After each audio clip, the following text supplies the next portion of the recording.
Magandang araw mga ka-edoks at welcome pong muli sa ating talakayan sa araw na ito kung saan hihimayin natin ang mga pinakamahalagang issue na napapanahon ngayon lalo na sa larangan ng politika at eleksyon, particularly barangay at sangguniang kabataan elections kung saan ibibigay namin sa inyo ng klaro, sakto at walang paligoy-ligoy.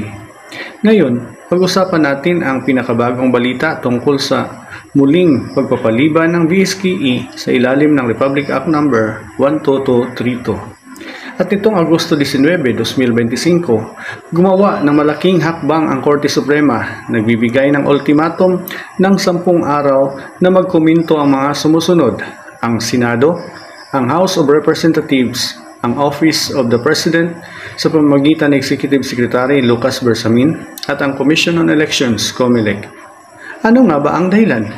Ibabasura kaya ang bagong batas na RA 12232 na nagpapaliban na naman sa BSKE? Tunghayan natin. This is presented to you by Education 4708. Just proceed to view the full content. Kung matatandaan, ang election lawyer na si Attorney Romulo Macalintal ay naghain ng petisyon sa Korte Suprema. Ang gusto niyang mangyari, ipawalang bisa ang bahagi ng RA 12232 na nagpapaliban ng eleksyon na nakatakda sana sa Disyembre 1, 2025 at igiit na ituloy na ito.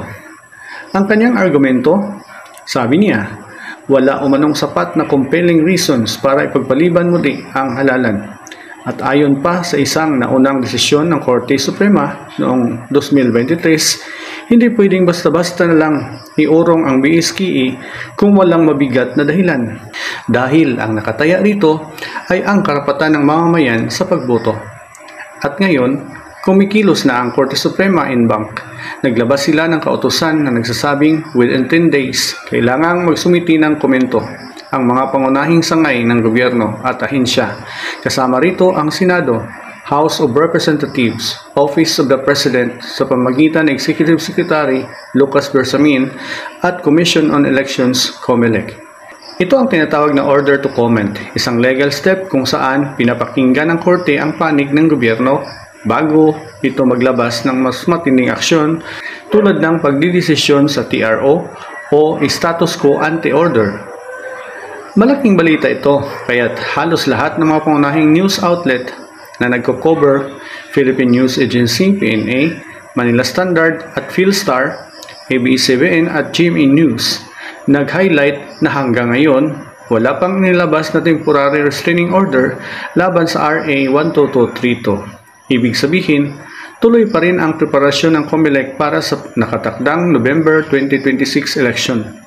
Maliban na lang kung maglabas ng TRO ang Korte Suprema.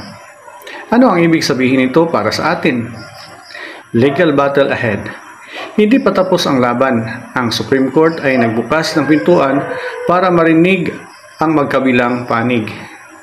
Elections in limbo. Habang wala pang TRO, ang preparations para sa November 2026 ay nagpapatuloy. Pero kung sakaling pumanig ang Korte Suprema kay Macalintal, baka may balik sa December 2025 ang eleksyon. Political implication.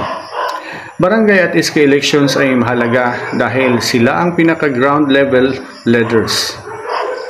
Mga ka-edoks, malinaw na ang laban tungkol sa RA 12232 ay hindi lamang tungkol sa pitsa ng eleksyon. Ito ay usapin ng konstitusyonalidad, karapatan ng botante at integridad ng ating demokrasya. Ngayon, baka ang tanong ng marami ay, bakit nga ba kailangan pang maglabas ng Korte Suprema ng order to comment? Hindi ba pwede nang magdesisyon agad? Ganito po yan. Kapag may naghain ng petisyon laban sa isang batas, tulad nitong ginawa ni Attorney Romulo Macalintal laban sa RA 12232, hindi agad-agad pwedeng sabihin ng Korte Suprema kung valid o void ang batas. May tinatawag tayong due process.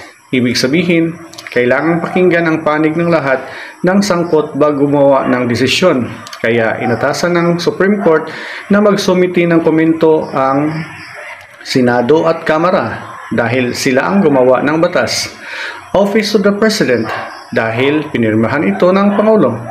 COMELEC dahil sila ang tagapagpatupad ng eleksyon. Sa madaling salita, binibigyan ng Korte Suprema ng pagkakataon ang mga ito na ipapaliwanag at ipagtanggol ang kanilang naging aksyon. Ito ang paraan para masiguro na patas ang proseso at walang masasabi ang kahit sino na hindi sila nabigyan ng boses. Pagkatapos nila magsumite ng komento, doon pa lang titingnan ng Korte Suprema kung kailangan maglabas ng Temporary Restraining Order, TRO, Status Quo Ante Order, o kaya tuluyang magpasya kung constitutional ba ang postponement ng BSKE. Kaya mga kaibigan, ang kautusan na ito ay hindi simpleng teknikalidad. Isa itong mahalagang hakbang para masiguro na ang ating hustisya ay dumaraan sa tamang proseso, na lahat ng panig ay naririnig bago gumawa ng pasya na makakaapekto sa milyon-milyong botante sa buong bansa. Sa susunod na mga linggo, aantabayan na natin kung paano sasagot ang Senado, Kamara, Palasyo at Comelec at higit sa lahat kung ano ang magiging pasya ng Korte Suprema. Halimbawa, isa sa kanila hindi magbigay ng komento pagkatapos ng 10 araw. Ano ang maaaring mangyari?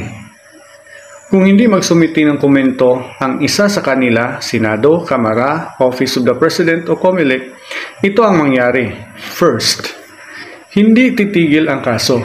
Ang order to comment ay hindi optional, obligasyon ito. Pero kung may isa na hindi makapagsumiti sa itinakdang panahon, tutuloy pa rin ang proceedings ng Korte Suprema. Hindi pwedeng maging hadlang sa kaso ang kawalan ng komento ng isang partido. Second, waiver of comment. Sa practice ng Korte, kapag hindi nagsumiti ng komento ang isang inatasan, tinuturing itong waiver o pagbitaw sa karapatang magsalita sa isyu.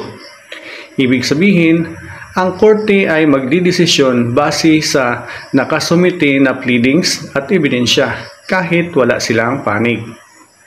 Third, mas lalong pabor sa petitioner.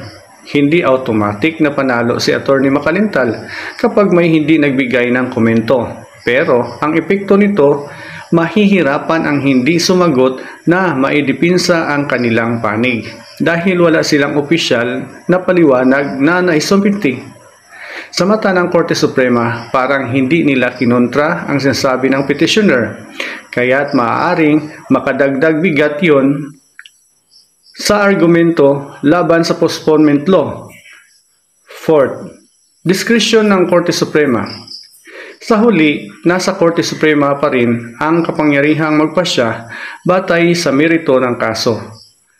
Kahit walang komento ang isa, titingnan pa rin ng court kung valid at sufficient ang mga argumento para ideklarang unconstitutional ang RA 12232. Sa madaling salita, kung may isa sa mga inaatasan na hindi nagsumiti ng komento, hindi titigil ang kaso.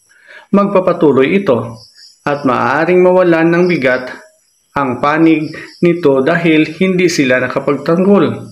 Pero ang final decision ay nakasalalay pa rin sa pagsusuri ng Korte Suprema sa mismong merito ng petisyon. Mga ka-EDOX, ibahagi ko naman sa inyo ang sarili kong pananaw. Sa huli, ang usapin ng BSKE postponement ay hindi lang tungkol sa kung anong pitsa gaganapin ang halalan.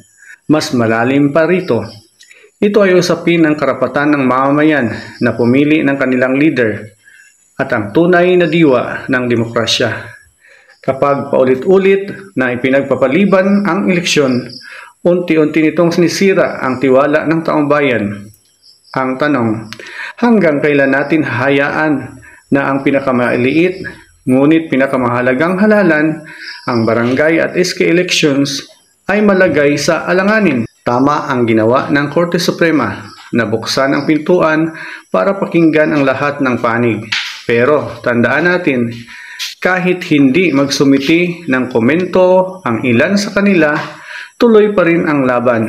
At sa huli, ang pasya ng Korte Suprema ay hindi lamang desisyon ng isang batas, kundi isang malinaw na mensahe kung paano nila pinapangalagaan ang ating demokrasya. Para sa akin, ang tunay na hamon ngayon ay nasa liderato. Paano natin matitiyak na ang bawat postponement ay hindi nagiging kasangkapan para manatili sa kapangyarihan ang ilan, kundi para mapalakas ang boses ng lahat. Mga kababayan, baka panahon na rin na itanong natin sa ating sarili, kung patuloy na naantala ang halalan, paano natin maipapahayag ang ating boses at maipapakita ang tunay na kapangyarihan ng mamamayan? At ito ang EdOx Lisi, ang inyong katuwang sa paghahatid ng malalimang pagtalakay sa pinakabagong development ng BSKE Postponement Law. Maraming salamat sa pakikinig at huwag kalimutang mag-subscribe para lagi kayong updated sa mga mahahalagang isyong pambansa. Hanggang sa muli, dito lang sa EdOx Lisi na naglilinaw sa mga balitang mahalaga para sa bayan, para sa tao, at para sa kinabukasan. Laging tandaan, sa bawat panahon at pagkakataon, sa katotohanan dapat nakatuon. Hanggang sa muli, paalam.